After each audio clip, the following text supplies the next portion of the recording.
So it is unprecedented, like you said, but I don't know. I'm just not that shocked by it all. It's been talked about for a while. So should we be, hot about it, concerned about it, just forget about it, go on with life? Does it even bother you that much? Well, honestly, like even as a pastor, some of the things that I think I've been the most like thinking through, puzzling over, is how much impact, how much should a pastor engage in the fight of like globalism, of communism, of socialism, when those things, when you see those things beginning to take hold that largely involve the political arena, at least right now, how much should we talk about those things, educate our congregation on? And I don't know if it's, they say the older you get, the more conservative you get. And I don't know if it's because I'm getting older or what, that I see those two spheres blending a little bit more, and where you almost have to say, communism is not Christian. It's antithetical to Christian values, and socialism is antithetical to Christian values, and personal property is Christian. And so there's that side of me as a pastor that thinks like, how much should we actually engage? Like, I have people on all sides of this, not necessarily on all sides of the aisle per se, but really on all sides of political engagement. So some that are like, they'll tell me what happened on the news, before I even make it home. Oh, did you see this? Did you see this? And you feel like that's all they do is they sit home and watch the news, And then I have other people, like I think my wife is one who's like would rather just check out of politics altogether. I don't want anything to do with it. I don't want to hear about it. I don't want to think about it. It depresses me, and they kind of, so I have people on all ends of that spectrum. And how much should politics, especially when it comes to like big political swings that are anti-Christian in their values, how much should that make it into the pulpit? And at what point do we go, I'm crossing the Rubicon at the risk of you calling me a pastor who pounds politics from the pulpit? I'm going to talk about this because it's anti-Christian. You know what I mean? I think that's always my fear, is like, I don't want to pound politics. I'm not a politician. I'm a preacher. I want to take the word of God. I want to talk about it, what it means, and I want to explain it to the people in the congregation. But my worry is like, where at some point that's going to touch on the current political, arena. And at what point do you just go ahead and push into that? Yeah. Yeah. I mean, age-old question. I don't know. That's very helpful. Thank you. I'm the same way. I mean, you're preaching through Scripture. You're going to come to Romans 13. You're going to come to 1 Timothy, and the call to pray for all people, kings, and all those in high places. You're going to see the example of Israel and Babylon, and the command to do your neighbor good, to do good for the city, even that you're exiled in, as an example for us. So we ought to be concerned about those things. But even the best nation, which is outside the church and under the direct rule of King Jesus and his church and his people, every nation is outside that. Yeah. I mean, it's a polity, it's a people, it's a citizenship that is unique from the church and from the kingdom of heaven. It's a different line of authority. One is heavenly and eternal, the other is earthly and temporal, and both designed by God, both instituted by God, both government and the church. But yeah, when it comes to the church, I mean, we've talked about this before. I think the church being the conscience to the government, the church being prophetic to the government, but don't really have any authority to, in the name of Christ as the church fight, violence, go to war. So it's, pray regularly in your church for officials locally, nationally, statewide. But I've had a hard time though seeing a lot of social media posts.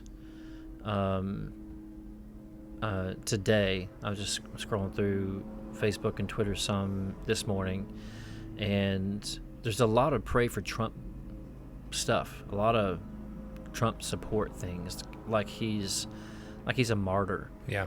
And I don't know what to do with that. This is not. Okay, so this is like the.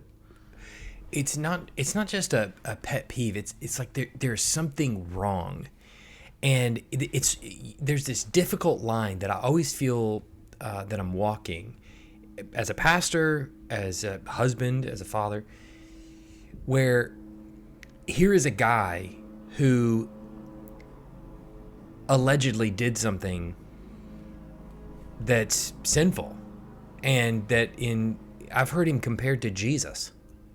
Like Jesus was tried unjustly, I think Marjorie Taylor Greene said that yesterday in an interview. So, I look at that and I'm like, okay, no. First of all, that's not. Yeah. There's no comparison between the two people. So, let's set that aside. He's accused of doing something, and there's no crime being brought forward, and so I can look at the court case and I can go, that seems unjust. Not that a person who allegedly did what they say he did, which he's saying he didn't do it, so I don't know. I don't know what's right or wrong. Maybe he did, maybe he didn't. I don't know. That's not my fight. Yeah.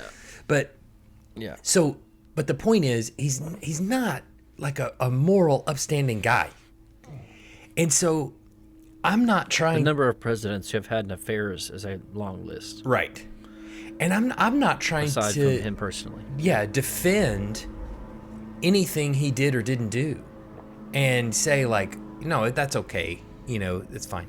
But I can also look at the court case and go, he doesn't seem to have committed a crime that you're accusing him of, and I think everybody needs to be made aware of their charges and face their accuser. Like that seems biblical and just. So on the one side, we're going, this is an injustice. And on the other side, I hear these other people who are also screaming about its injustice and equating Trump to Jesus. And I'm like, no, that's too far. So it's like this weird line, and it's specific to this guy. It's specific to Donald Trump that is so difficult. On the one side, he's been super conservative when he's in office and he enacts policies and things like this and argues for policies. And some of those policies, I'm like, I agree with. He's negotiated, he's been a friend to Israel, which I think politically makes a lot of sense globally. And he's been, as far as conservatives, put in justices that I feel like are wanting to interpret the Constitution for the most part. Okay, so those things are good, and I'm glad for that. On the other side, there's an immoral nature to him that seems to just follow him around. Some of the things he's been accused of, maybe he didn't do, and then some of the things he very much did do, and it's proven that he did do those things. And so you don't want to defend those at all. So it's this really weird position that I think a lot of Christians are in. And the concern that I have, and I was concerned about this before 2016, is if Hillary Clinton had won, I didn't fear that the church would, be all of a sudden in league with Washington. But if Trump won, which he did, I felt like the church was in real danger of kind of hitching its wagons to Washington and feeling like, whatever happened in Washington was immediately going to impact we the church. won. Yeah, we won. Yeah. And so the kingdom of God just sort of gets lost in all of that and what we're supposed to be as a church. And then all of a sudden you see these pastors going up to Washington and advocating, Trump and all these kinds of things. And it's like, what I do in the ballot box or whatever, I may vote for Trump or I may not or whatever, but I don't see how that is how you have to hitch those things to Christianity inherently. You know what I mean? And so it just, it became this sort of, very troubling situation. I feel like we're still in. And I know several Christians in our church are like, I just don't know what I'm going to do. Like, I don't want, I feel like the country is moving in a progressively sinful direction.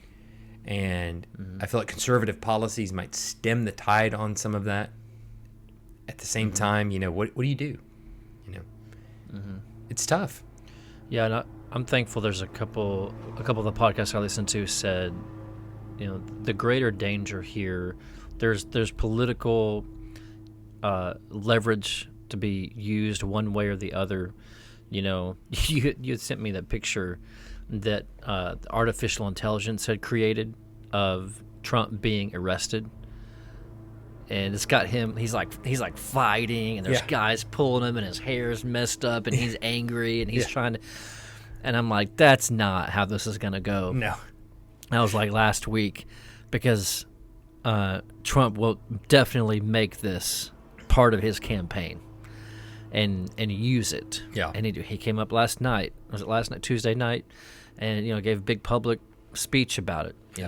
Big applaud campaign speech, and so. There's been multiple reports that he's taken in millions and millions of dollars as soon as the announcement that he was going to be arraigned came out. So, politically, I think it's not going to change. It's the same news line about liberal Democrat and just making him more like a martyr in many people's minds. It's not really making those lines change. But what I've been listening to by several reporters, and I don't remember the names of the commentators invited on to speak into it, attorneys and such, is what you're getting at before, what this really is in terms of legal precedent, in terms of the legal system being used like this on such a grand public scale in the midst of an election, that the greater danger to America. You take the best man we've ever had. You take Abraham Lincoln himself, and you falsely accuse him, and you make him a martyr, and you put him in court. The greater danger isn't that we would lose Lincoln, or that we would lose Trump, or that some candidate gets lost, but that law becomes a political, machine, where you really want to get at your opponent, find the right court, find the right guy. Does it actually involve a crime? That really doesn't matter that much. The point is we use the court systems. I think a lot of people might look at the impeachments toward both Clinton and Trump, in similar fashions. What was really there? What does this really do? Is it a true intention of the idea of impeachment? Is it a true intention of the law? Because you have a lot of people, complaining about the discrepancies between the New York attorney. He's making this his life, and meanwhile, New York crime is soaring. You've got all these pieces, but so for me, I'm like, I want to step back and go, this definitely isn't about Trump. I'm not worried about Trump. I don't care if Trump loses the election or loses political prowess. I would probably prefer that. The greater concern is the legal system, is the law being torn down, like piece by piece over time, so that now the law is something else. The courts are something else. And I haven't read a ton about history, but there's a great book on Roger Williams. I can't remember the name of it now. One of the first attorneys in America that fought for freedom of speech after being imprisoned because What was he in prison for? Do you remember? So did he go be he was a Congregationalist? Yeah, I he was a think? Baptist Is that what it pastor was? in Rhode Island. I Yeah. feel like. Yeah, that's right. Or First maybe Baptist pastor? First, I don't know. no, he's Anyway. First Baptist Charleston, wasn't it? Charleston, South Carolina. I don't think that's right. Or is it Providence, Rhode Island? I think it's Providence, Rhode Island. And was he the one that the the- root grew through his skull whenever they buried him in his casket? Oh, I think? don't know about that. I've never been to his grave, so I don't know. Well, I exhumed him and found the roots. No, I don't know. Somebody did, You found it. and the root grew through his skull. But- I think that's the same one. The point. I remember reading that book and Fact realizing I don't think I knew how significant the rule of law is in our country. What separates it from other forms of government. Yeah. The same for, I want to say, the Supreme Court Justice Marshall Johnson. Is that his name? One of the early Supreme Court justices. Some of the precedent that he set legally in the Supreme Court system rules our country today. And so it's not like I hear those things and I'm thinking it's not like, oh, we're just kind of this is a bad political move. This isn't nice. No, if our Supreme Court and our legislative process and our and now this court are just examples of how the use of law and upholding a free and accountable and safeguarded society, that's what's being touched on multiple fronts. Yeah. in the recent decades. Not totally unprecedented, but significantly attacked, significantly challenged. And I think that's what this is an example of for me. So I'm like, pray for Donald Trump? Sure, we should be praying for Donald Trump as a former president, as a candidate. We should be praying for all the candidates. We should be praying for the current president, for our current governor, for our current mayor. Sure. But I don't look at this guy like a martyr and think, man, if he goes, that, we're just, it's all going to fall, Right. Well, I don't think that way at You all. would think of We ought to be praying for the rule of law itself.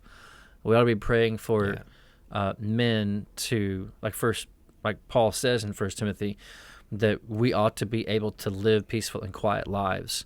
That Romans 13, we ought to be praying that our government would praise righteousness, rejoice in righteousness, and punish wicked and evil, and know the difference. And, like Isaiah, not call, evil good and good evil. That's what we ought to be praying for. And that's what this is. That's what this is ultimately about, is what kind of society are we and do we have? Yeah. And it's no shocker that this movement did not happen in like a vacuum of otherwise safe, highly functional, pure democratic freedom. I mean, there's been eroding and concerns for decades historically. Yeah. About that, our government, our legal system. It's not new. No. We're just kind of asking the question: where is this going to go?